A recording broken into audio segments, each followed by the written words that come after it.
नमस्कार दोस्तों, आज हम आपको सुनाएंगे कार्तिक मास महात्म्य कथा अध्याय 11। एक बार सागर पुत्र जलंधर अपनी पत्नी वृंदा सहित असुरों से सम्मानित हुआ सभा में बैठा था, तभी गुरु शुक्राचार्य का वहां आगमन हुआ। उनके तेज से सभी दिशाएं प्रकाशित हो गई। गुरु शुक्राचार्य को आता देखकर सागर पुत्र जलंधर ने असुरों सहित उठकर बड़े आदर से उन्हें प्रणाम किया। गुरु शुक्राचार्य ने उन सबको आशीर्वाद दिया।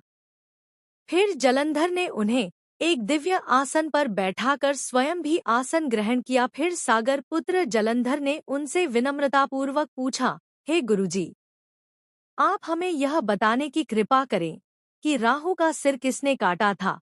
इस पर दैत्य गुरु शुक्राचार्य ने विरोचन पुत्र हिरण्यकश्यपु और उसके धर्मात्मा पौत्र का परिचय देकर देवताओं और असुरों द्वारा समुद्र मंथन की कथा संक्षेप में सुनाते हुए बताया कि जब समुद्र से अमृत निकला तो उस समय देवरूप बनाकर राहु भी पीने बैठ गया। इस पर इंद्र के पक्षपाती भगवान विष्णु ने राहु का सिर काट डाला।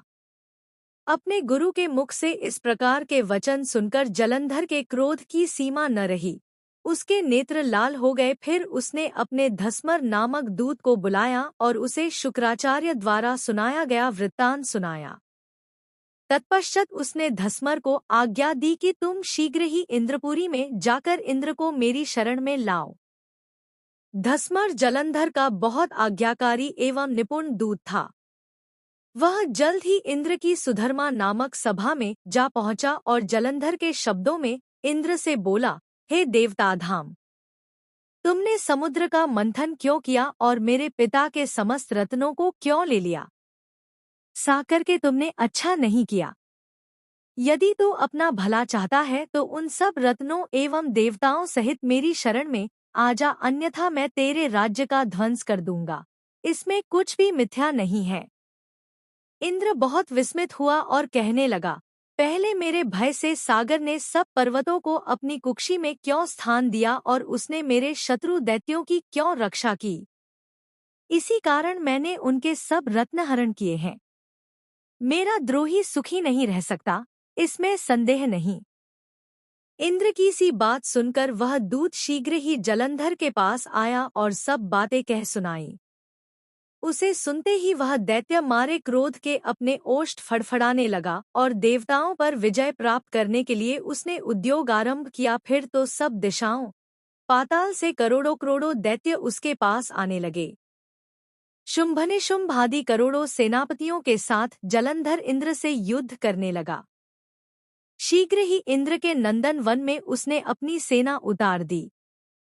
वीरों की शंख ध्वनि और गर्जना से इंद्रपुरी गूंज उठी। अमरावती छोड़ देवता उससे युद्ध करने चले। भयानक मारकाट हुई। असुरों के गुरु आचार्य शुक्र अपनी मृत संजीवनी विद्या से और देवगुरु बृहस्पति द्रोणागिरी से औषधि लाकर जिलाते रहे। इस पर जलंधर ने क्रुद्ध होकर कहा कि मेरे हाथ से मरे हुए देवता जी कैसे जाते हैं? जिलाने वाली विद्या तो आपके पास है। इस पर शुक्राचार्य ने देवगुरु द्वारा द्रोणाचार्य से औषधि लाकर देवताओं को जिलाने की बात कह दी। यह सुनकर जलंधर और भी कुपित हो गया। फिर शुक्राचार्य जी ने कहा, यदि शक्ति हो तो द्रोणागिरी को उखाड़कर समुद्र में फेंक दो, तब मेरे कथन की सत्यता प्रमाणित हो जाएगी। इस पर जलंधर कुपित होकर जल्द ही द्रोणागिरी पर्वत के पास पहुंचा और अपनी भुजाओं से पकड़कर द्रोणागिरी पर्वत को उखाड़कर समुद्र में फेंक दिया। यह तो भगवान शंकर का तेज था, इसमें जलंधर की कोई विचित्रता नहीं थी। तत्पश्चात यह सागर पुत्र युद्धभूमि में आकर बड़े तीव्र गति से देवताओं का संहार करने लगा। जब द्रोणाचार्य जी औषधि लेने गए तो द्रोणाचल को उखड़ा हुआ शून्य पाया। वह भयभीत हो देवताओं के पास आए और कहा कि युद्ध बंद कर दो। जलंधर को अब नहीं जीत सकोगे। पहले इंद्र ने शिवजी का अपमान किया था। यह सुन सेवता युद्ध में जय की आशा त्याग कर इधर-उधर भाग गए। सिंधुसुत निर्भय हो अमरावती में घुस गया। इंद्र आदि सब देवताओं ने गुफाओं में शरण ली। कार्तिक मास महात्म्य कथा अध्याय 12। नारद जी ने कहा। तब इंद्रादिक देवता वहां से भयकंपित होकर भागते भागते बैकुंठ में विष्णु जी के पास पहुंचे। देवताओं ने अपनी रक्षा के लिए उनकी स्तुति की। देवताओं की उस दीन वाणी को सुनकर करुणा सागर भगवान विष्णु ने उनसे कहा कि हे देवताओं, तुम भय को त्याग दो। मैं युद्ध में शीघ्र ही जलंधर को देखूंगा। ऐसा कहते ही भगवान गरुड़ पर जा बैठे। तब समुद्रतन्या लक्ष्मी जी ने कहा कि हे नाथ, यदि मैं सर्वदा आपकी प्रिया और भक्ता हूँ तो मेरा भाई आप द्वारा युद्ध में नहीं मारा जाना चाहिए। इस पर विष्णु जी ने कहा, अच्छा, यदि तुम्हारी ऐसी ही प्रीति है तो मैं उसे अपने हाथों से नहीं मारूंगा, परंतु युद्ध में अवश्य जाऊंगा, क्योंकि देवताओं ने मेरी बड़ी स्तुति की है। ऐसा कह भगवान विष्णु युद्ध के उस स्थान में जा पहुंचे जहां जलंधर विद्यमान था। जलंधर और विष्णु का घोर युद्ध हुआ।